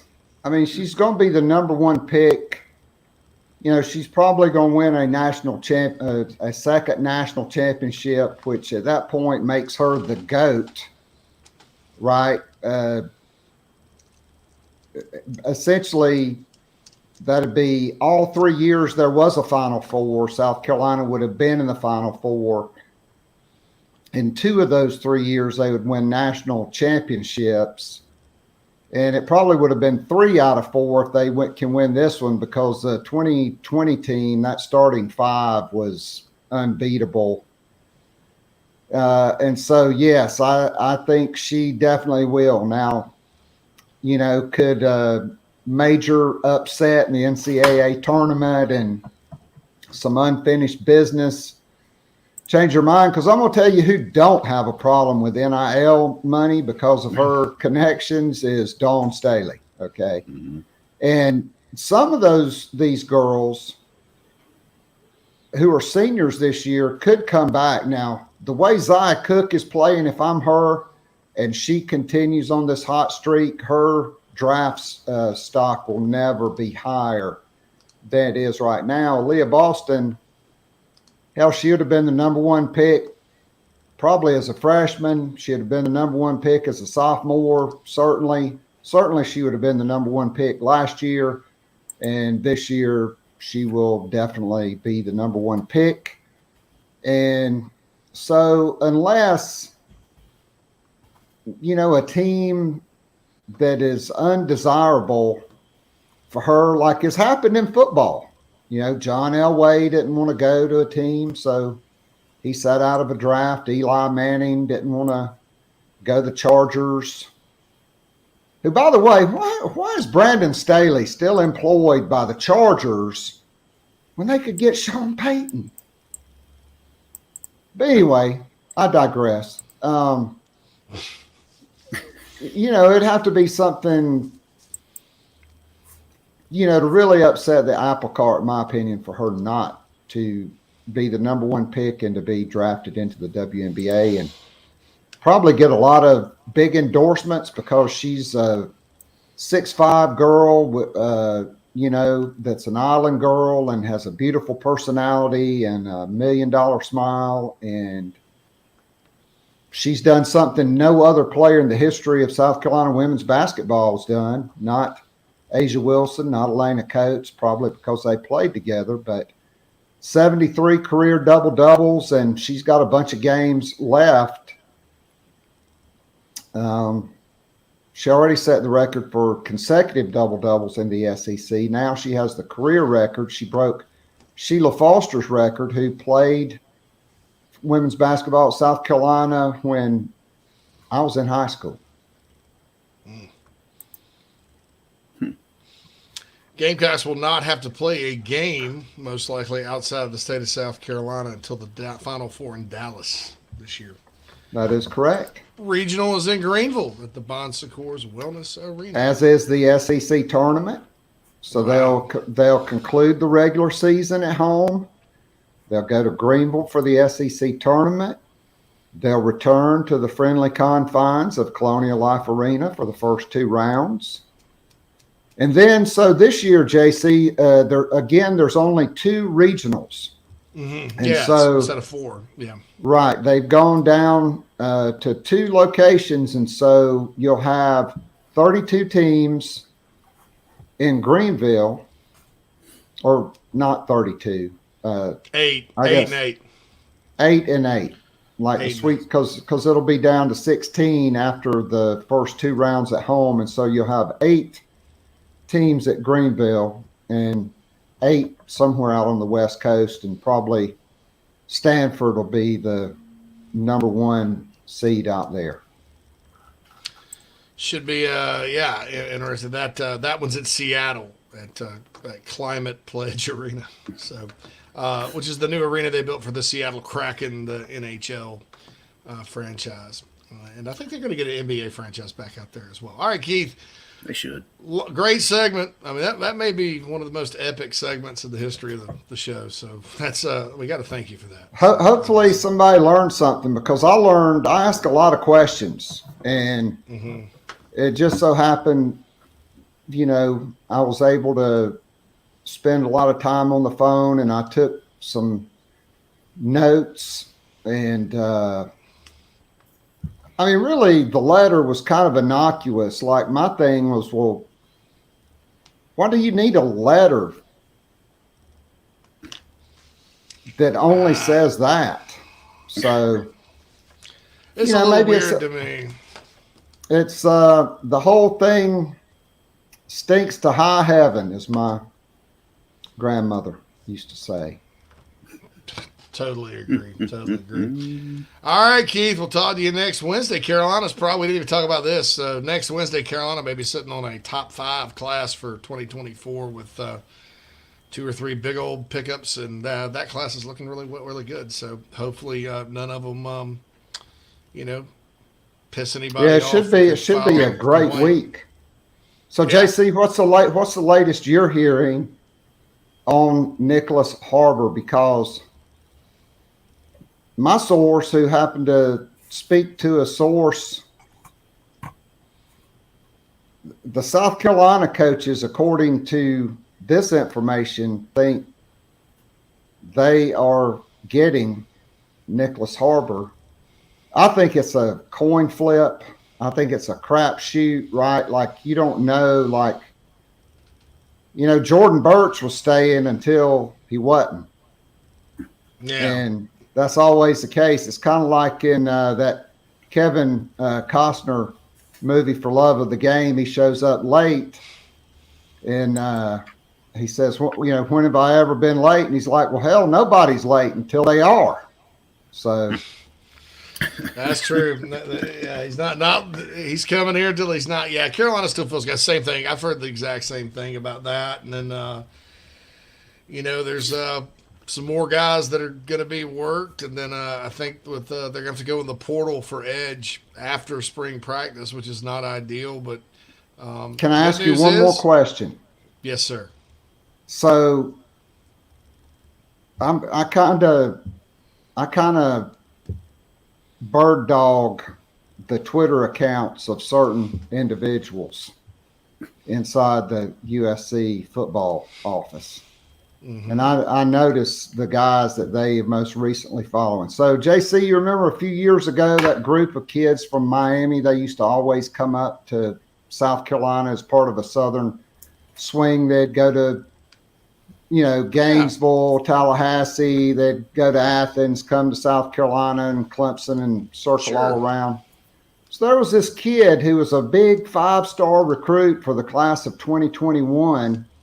And the day they came to South Carolina, he put out on his Twitter account, he was reclassifying to the class of 2020 and was announcing his commitment. So there was a lot of message board panic and jubilation by some people who thought, well, my God, he's in Columbia. He must be committing to the Gamecocks.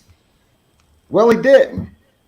He committed to Texas A&M, and he enrolled a year early, which he probably shouldn't have. And his name's Donnell Harris, and he's in the transfer portal. Have you spoken to any of your sources about him? Because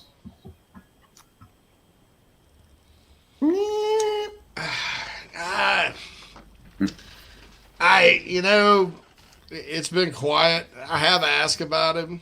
And all I got was a we'll see. So usually that's a pretty good sign. Well, I mean, especially after last night's news. So I do like this hour-long Sunday night football show last night, laying all this Jeffcoat stuff out, talking about Beamer, talking about Kam Pringle, who we didn't talk about. literally and figuratively, what a huge commitment for South Carolina, right? Mm-hmm. All right. And so then at the very end, thank you, JC. I guess my audio was coming through your headphones into your microphone. Yeah, these headphones just like cut off for some reason. I have no idea. I'm sorry. So, and I'm like 59 minutes into the podcast, and I refresh, and there it is. Trajan Jeffcoat commits to Arkansas. After I've laid the whole thing out about the meeting today. So, well, it still laid it all out. And so y'all got it twice. Guys that are patrons, if you listen to it, you probably heard it. If you, all you folks that are not, you got to hear at least that portion of it, which was at least 20 minutes. For free. That was really solid. Got to be something done about this Title IX to make it these hearings or findings or whatever to make it more fair. I mean, look, well, that's another podcast and another discussion. I know you got to go. You're right, though, dude. I mean, there's, and that's a problem. And I think the previous administration before Trump, I think the intentions were good because there were people getting by with stuff because they lawyer up. I think the intentions were there, but it swung too far in the other direction. And there has to be there always has to be due process in this country. So there's no due process in that. Yeah. Otherwise it's North Korea, man. So anyway, thanks, Keith. We'll holler at you next week, bud. All right, guys, have a great week. Go Gamecocks. Should be a great week for Shane Beamer. He'll probably be doing that same dance 2 more times this week that he did when Carolina blocked that first punt for a touchdown against Georgia State. He'll have his arm going and he'll be dancing around in circles in the office. Yeah, maybe more than 2. Who knows? All right, man. See you later. Thanks, Keith. The great Keith Allup joins us every Monday right here on Inside the Gamecocks, the show. That was a tremendous segment. I didn't call him back yesterday because I was like, for sure, yeah. I was like, no, we'll hear it fresh today, right? No, yeah. I knew he was on to something because we had been talking, and I was like, I'm just gonna like not deal with this right now because I was pretty upset yesterday about it, just because I don't like seeing people be, screwed over, and I certainly don't like woke adults ruining a kid's dream because of their ideology. But anyway, this is probably the last time you're going to hear us talk about woke this and woke that on the show. But at least regarding Trajan Jeffcoat. Yeah. I mean, I'll say this though. Keith's a liberal Democrat, so it's not really politics. I think it's more like ideology that goes beyond politics. Ryan says Title IX is more influenced about stopping retaliation than it is weaponizing its own title. Yeah, I know. Yeah. No doubt. So unfortunately, I even know somebody who's been affected by that. At our university. So wow. Yeah, specious charges. Yeah, it is, and Keith's correct. It is a he said, she said environment in front of what amounts to a tribunal that does not have to consider facts. Jesus. Yeah. All right, so I'm going to go tell Nat our boys aren't going to college. We're going to throw them in the military. Keith's advice to not date on campus during that times is not bad advice. No, not at all. Jeez. All right, so we're overdue for a break. Wow, we're way overdue for a break. So we're going to hit 2 real quick right now. We're going to hit 1, and then we'll come back for 5 and hit another one right after this. Great segment from Keith on Inside the Gamecocks show. Hey, man, are you sick and tired of your business computer guy? Yes, he takes forever to call me back and doesn't always respond to the requests. Yeah, same here. I'm paying him good money. I constantly have issues, and I'm worried he's not backing up my network and securing it properly. Oh, I feel that, man. My head hurts, but I have a good lead on a good idea. I'm calling your boy Matthew Odom today from Heritage Digital. Heritage Digital is an IT firm that specializes in making sure your IT network runs like a dream. If you have 1 or 500 employees, it doesn't matter. They do it all for one monthly fee and have clients from South Carolina all the way to California. Yeah, I heard that monthly fee's low too, so I don't know why I didn't even think of that. Do you have 843-699-1001 as Matt's contact number? Yeah, man, I sure do that. Or you can go to heritagedigital.com. Man, I hear they do a no-cost assessment. Boy, this will help me. Yeah, I bet. I'm getting on that and encouraging everyone else to do the same. Heritage Digital, 843-699-1001 or heritagedigital.com, a proud sponsor of Inside the Gamecocks, the show. You can't handle the truth. Gamecock Nation, do you need a place to stay for the big game? Many hotel booking engines keep all the commissions, but at Fan Plans, you support Inside the Gamecocks, still earn your hotel loyalty points, and you receive an email with direct confirmation from the hotel. Whether you are visiting Columbia to cheer on Carolina or hitting the road to follow the team, get in the stands with Fan Plans. Yep, time to get back to the show. Shoot. All right, my man.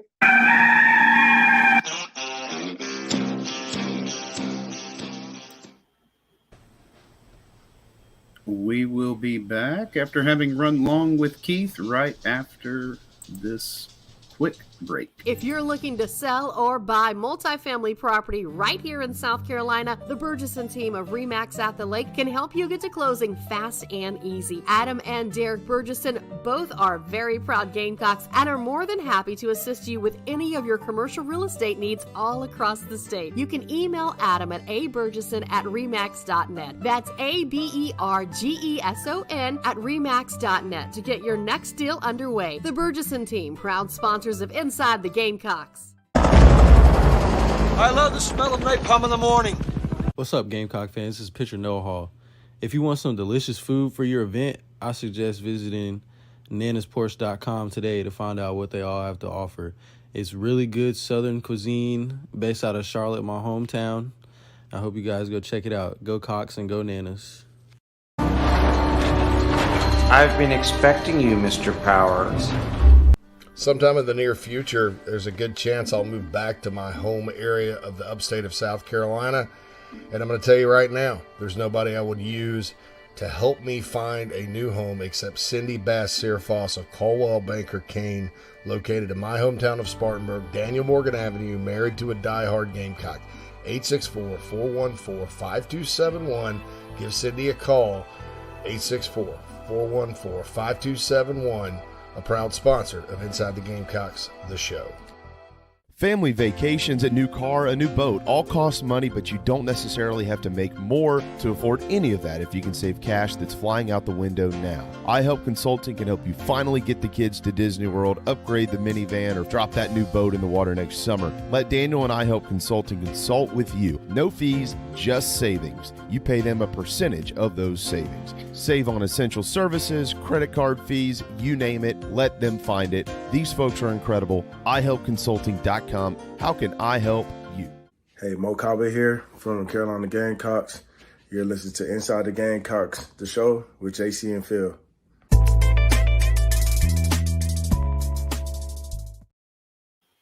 Welcome back, everybody. JC is still taking care of a couple of things. The show is brought to you by Express Sunrooms in Columbia.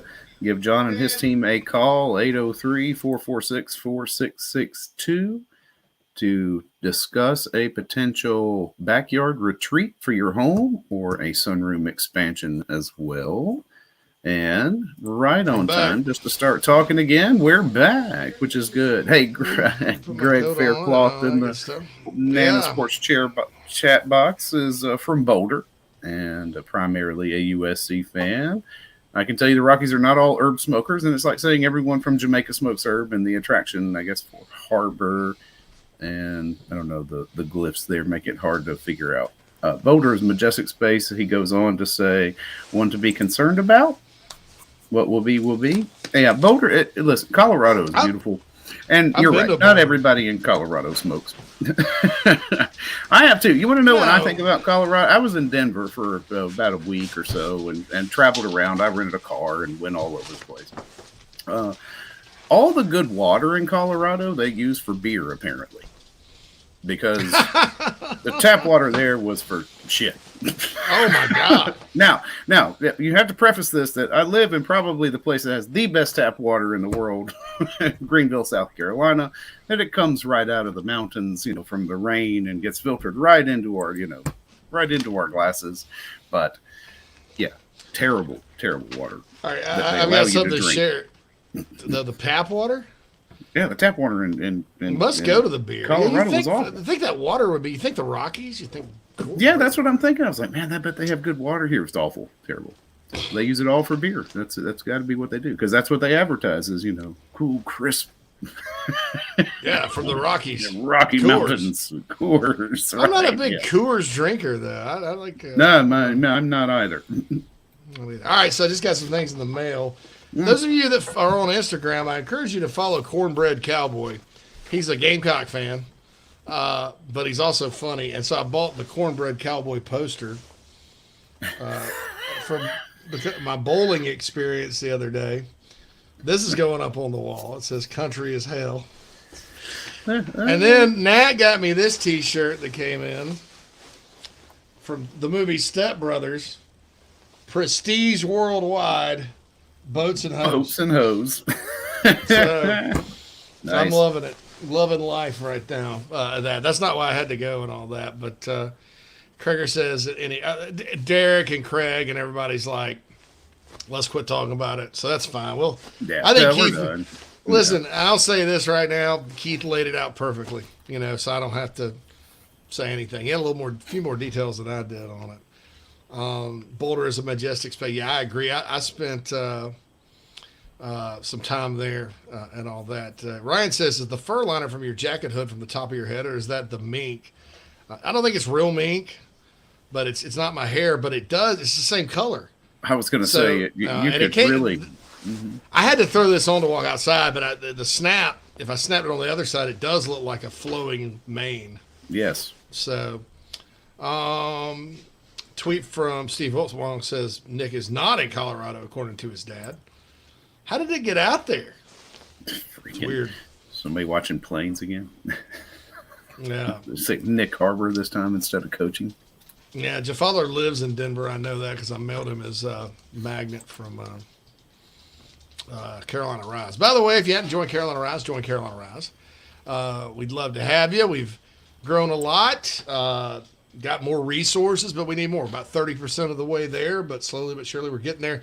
Thanks to all of you that have bought gear. And speaking of gear, we have a Find a Damn Way shirt on Inside the Gamecocks, the store. It's InsideTheGamecocks.com that we just came out with. And you can buy show gear. I'm going to put something up to where you can get stickers sent out because I know a lot of you guys have asked for stickers cheap, like $5 free shipping on the stickers and stuff like that. It supports the show and Carolina Rise and all we do right here. Don't forget, big announcement coming up on Wednesday right here on the show. Clint says people just assume Nick Harbor was at Colorado since everybody else has visited there. Yeah, might as well. Look, it's very Colorado's very interesting because I kind of saw a video of the team meeting they had with Tim Brewster the other day, and I looked and eyeball test wise, just those guys hanging out, standing up, sitting down. I mean, they don't really look like that. They got much talent. I mean, there's some guys in there like, is this a Power 5 football team? And so you're kind of wondering, but you look in this class that they have, high school guys plus I think 23 from the portal, right? Yeah, is what they have. What are they? The number 3 or 4 transfer class? 4 in the portal. 4, yeah. Mm-hmm. Got kids from all over. I mean, they I think 3, 6, 9, 10 different states. They did get Isaiah Jada, former Gamecock commit. That was kind of a tough loss for the Gamecocks there, but the kid they got from Western Illinois replaced him, so who knows? But yeah, I mean, they went to the South and got kids. California, Florida, Cormani McLean goes, and then 23 transfers, man. Cavassier Smoke and Miles Slusher from Kentucky and Arkansas. This Youssef Murgabali, he's a kid from Murphy, North Carolina. That's where they caught Eric Rudolph. For those that don't know, Murphy's almost in northern Georgia. So this kid makes interesting decisions. I mean, I didn't feel like he'd go all the way to Florida, and he did. And lo and behold, he's all the way in Colorado now. You know, they got some kids from Jackson State that came in that are good enough. Travis Hunter, obviously, #1 player in the country from a couple of years ago.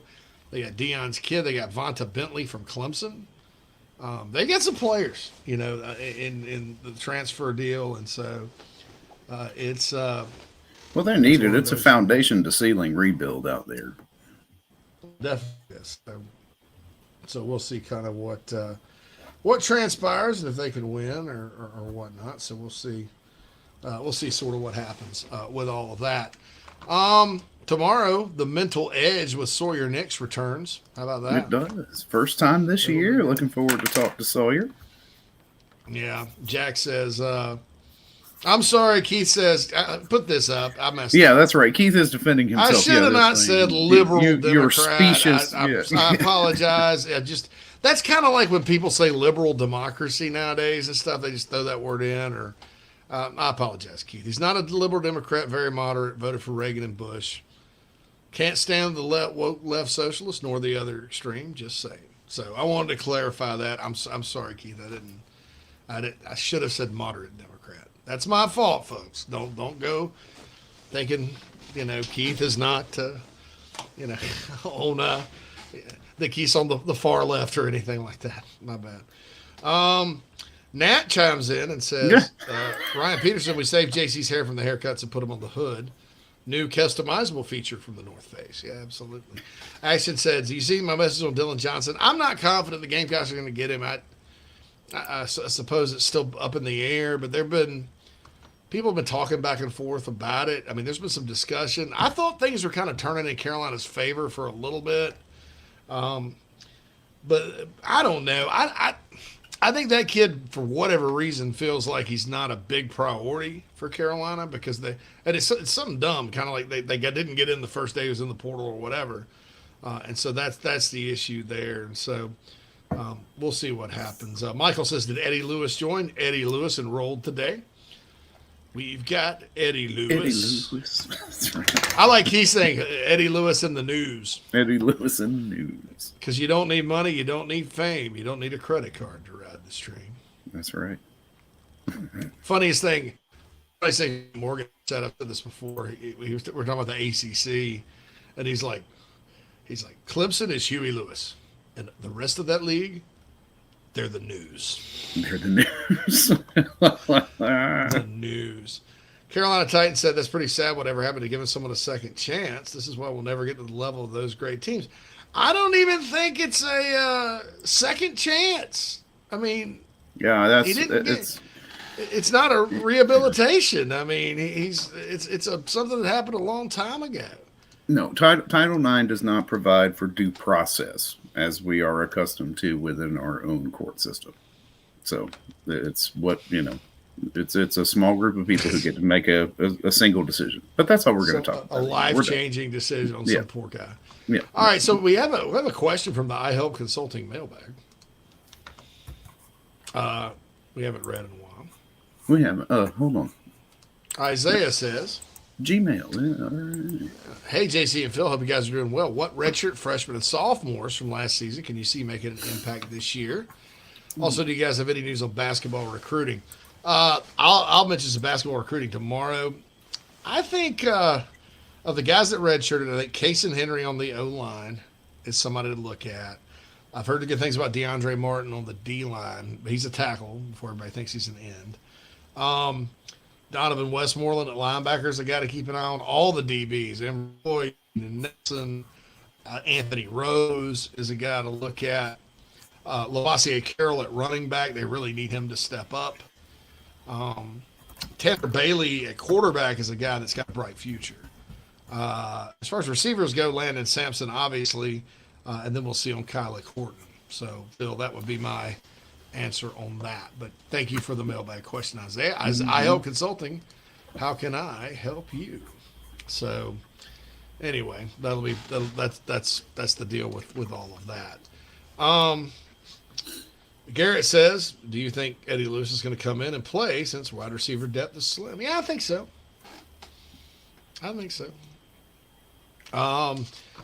Brian says, whatever happened to Lady Bree? I don't know. She was announcing that she was doing her own podcast, and then we have yet to hear from her again. I don't know. That was it. It was over. Hadn't heard the podcast at all. No, Action says, I what's haven't true either. freshman? Yeah, I hadn't seen it. She's still on. I've subscribed to her YouTube channel. So, Krager says, can Eddie Murphy play Edge? Eddie Murphy. Bono chimes in, no, but the Edge can play Edge. No, but the Edge. The Edge loves the wah-wah pedaling. Michael says, Harbor just backed out of Colorado visit. Well, he's never there. So I don't know. J Moo wins poster of the year. He should. And all that. So, in action, I answered it. What true freshman could you see having the biggest impact? Desmond Umi and Zulu and Monica Rames. That's right, yeah. The ones that are going to get the most exposure. And, if he were going to project Nick coming to South Carolina, he probably will also have a very large impact.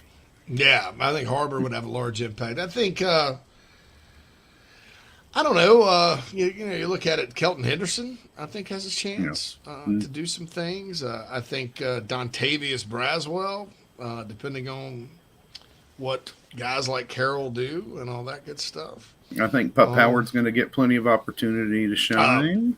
Pup will probably start. That's my feeling on that. I think one of the offensive linemen, and I don't know who. Maybe it's Marquis Anderson. Maybe it's Big Tree. One of those guys. And I'll tell you this, if Xavier McLeod gets in and really works hard, he can see some time. Because he raw talent-wise, he's that good. He's going to have to develop. But raw talent-wise, he's that good. Krager asked how much Harbor will want to hit the weight since he's attracted to track. I don't know, but I don't think I think if you're Carolina, maybe you just play him at wide receiver. There's an idea. Yeah. Just send him with step, and like he doesn't want to get bigger, fine. Just throw him the ball. Touchdown. He's going to play touchdown. Yeah. Because I'm telling you, if he gets behind somebody, nobody's going to catch him. Nobody's going to catch him. So, Nope. So we'll see what the deal is there. Yeah. So J Moo, Eddie Lewis, Volcanic Rock. Nat was saying something about Washington. All right, JC, did you see my question about Michael Smith's announcement tomorrow? I don't think we have a way to do that because I can't ask Hale to cover it for the website and also like hold his phone up to where it broadcasts. I'd need more time to do something like that. Is it going to be streamed live? I don't know. If it is, maybe we can pick up the stream. Yeah, I can definitely add the stream to the show. Yeah, we'll check if it's into on that. YouTube. Yeah. Mm-hmm. If it streams on YouTube, we can definitely do it. But if not, we'll make, there's another announcement this week. Maybe we'll make some plans to stream that. I think one thing I do think, Phil, I think our guys do stream it on the Big Spur Facebook page. Oh. I wonder if there's a way to pull it off there. Yeah, we'll try. That'd be actually kind of cool. We can take a nice break and just stream it. There you go, guys. Listen live. And that'll be cool. Sometimes, though, the audio on that's bad. So if you're listening to this on podcast format, we do stream it tomorrow, and your podcast is like an hour and 30. That means you're not going to be able to hear it, and we cut it out. Because if you're listening, it's a lot different than following along on the stream. Exactly. Keith reiterates he is not a member of the squad. You down with AOC? Yeah, you know me. Oh my goodness. Wow. Listen, I found I have moderated as I get older, and now I'm becoming that, curmudgeon-y old man that's just like, just leave me alone. Yeah, I just don't care. just leave me alone. Politicians just leave me alone. are all. Leave my people alone. Yeah, I'm just like, just don't bother me anymore, Let all people be. Let me be. Let me be. So anyway, well, that's cool. Well, we're gonna wrap it up here. Inside the Gamecocks show. Thanks to Keith Allsep for a tremendous segment. Let me get Garrett's hypothetical. Okay. Okay. All right. There we Interesting hypothetical. Number 1 and number 2 quarterbacks go down. Who are you taking to give us the best shot in some games? Tanner Bailey. DeCarry on Joyner. Or DeCarry on Joyner. I should have thought about that. Probably DeCarry on. I mean, Tanner's good. Tanner's good. But so 1 and 2 would be Rattler and Doty going down. So it would be, I don't know. Jordan. I think if it's next year, I think Joyner would be interesting. I mean, look, man, he's productive. It's not always pretty, but he's productive, and he's very natural at quarterback. I mean, he's more natural there than anywhere else on the field. And just good to have him back from a leadership standpoint. So, that's the deal. Anyway. All right, folks, we'll be back tomorrow with more Inside the Gamecocks show. Thanks as always for listening. Thanks to our sponsors. Don't forget, big announcement Wednesday. But the mental edge is first. That's tomorrow, right here on the show. Have a good day.